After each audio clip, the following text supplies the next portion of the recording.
ಇನ್ನು ಬಳ್ಳಾರಿಯಲ್ಲಿ ಬ್ಯಾನರ್ ಗಲಾಟೆ ವಿಚಾರ ಸಂಬಂಧ ಎಸ್ಪಿಯ ತಲೆದಂಡ ಆಗಿದೆ. ಅಧಿಕಾರ ಸ್ವೀಕರಿಸಿದ ಕೇವಲ ಒಂದೇ ದಿನದಲ್ಲಿ ಎಸ್ಪಿ ಅಮಾನತಾಗಿದ್ದಾರೆ.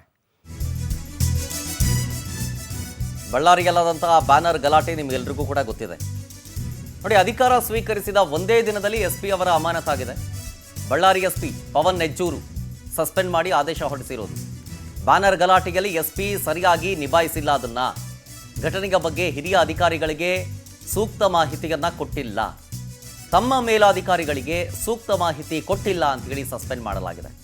ಎಸ್ಪಿ ಪವನ್ ವಿರುದ್ಧ ಸೂಕ್ತ ಕ್ರಮಕ್ಕೆ ಡಿಜಿಐಜಿಪಿ ಸೂಚನೆಯನ್ನು ಕೊಟ್ಟಿದ್ದಾರೆ. ಜನವರಿ 1ನೇ ತಾರೀಕಷ್ಟೇ ಅಧಿಕಾರವನ್ನು ಸ್ವೀಕರಿಸಿರ್ತಾರೆ ಬಳ್ಳಾರಿ ಎಸ್ಪಿ ಪವನ್ ನೆಜ್ಜೂರು. ಅವರನ್ನ ಕರ್ತವ್ಯ ಲೋಪದ ಆರೋಪದ ಮೇಲೆ ಅಮಾನತು ಮಾಡಲಾಗಿದೆ. ಒಂದೇ ದಿನದಲ್ಲಿ ಅಧಿಕಾರ ಸ್ವೀಕರಿಸಿದ ಒಂದೇ ದಿನದಲ್ಲಿ ಅವರನ್ನು ಸಸ್ಪೆಂಡ್ ಮಾಡಲಾಗಿದೆ. ಬುಧವಾರವಷ್ಟೇ ಅವರನ್ನು ಟ್ರಾನ್ಸ್ಫರ್ ಮಾಡಲಾಗಿತ್ತು. ನೆಜ್ಜೂರು ಗುರುವಾರ ಅಷ್ಟೇ ಅಧಿಕಾರ ಸ್ವೀಕರಿಸಿದ್ರು. ಅದೇ ದಿನ ಕಾಂಗ್ರೆಸ್ ಬಿಜೆಪಿ ನಾಯಕರ ಮಧ್ಯೆ ಘರ್ಷಣೆ ಆಯಿತು.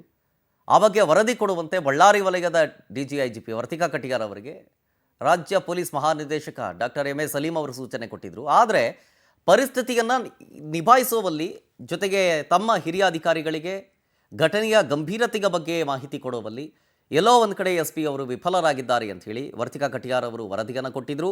ಅವರ ವರದಿಯನ್ನು ಆಧರಿಸಿ ಅಮಾನತು ಮಾಡಲಾಗಿದೆ. ಈಗ ಚಿತ್ರದುರ್ಗ ಜಿಲ್ಲಾ ಎಸ್ ಪಿ ರಂಜಿತ್ ಕುಮಾರ್ ಭಂಡಾರಿ ಅವರಿಗೆ ಬಳ್ಳಾರಿಯ ಉಸ್ತುವಾರಿಯನ್ನು ಸದ್ಯಕ್ಕೆ ಕೊಡಲಾಗಿದೆ. ಒಂದು ಕಡೆ ಆದೇಶದ ಪ್ರತಿಯನ್ನು ಗಮನಿಸ್ತಾ ಇದ್ದೀರಿ, ಮತ್ತೊಂದು ಕಡೆ ಇವರೇ ಎಸ್ ಪಿ ಪವನ್ ನೆಜ್ಜೂರು ಇವರನ್ನು ಅಮಾನತು ಮಾಡಲಾಗಿದೆ. ಅಧಿಕಾರ ಸ್ವೀಕರಿಸಿದ ಒಂದೇ ದಿನದಲ್ಲಿ ಈ ಕಾಂಗ್ರೆಸ್ ಮತ್ತು ಬಿ ಜೆ ಪಿಯ ಗಲಾಟೆಯ ಮಧ್ಯದಲ್ಲಿ ಸರಿಯಾಗಿ ಮಾಹಿತಿ ಕೊಟ್ಟಿಲ್ಲ, ಗಂಭೀರತೆಯನ್ನು ಅರಿತು ಅದರ ಬಗ್ಗೆ ಮಾಹಿತಿಯನ್ನು ಹಿರಿಯ ಅಧಿಕಾರಿಗಳಿಗೆ ಕೊಟ್ಟಿಲ್ಲ ಅಂಥೇಳಿ ಅಮಾನತು ಮಾಡಲಾಗಿದೆ.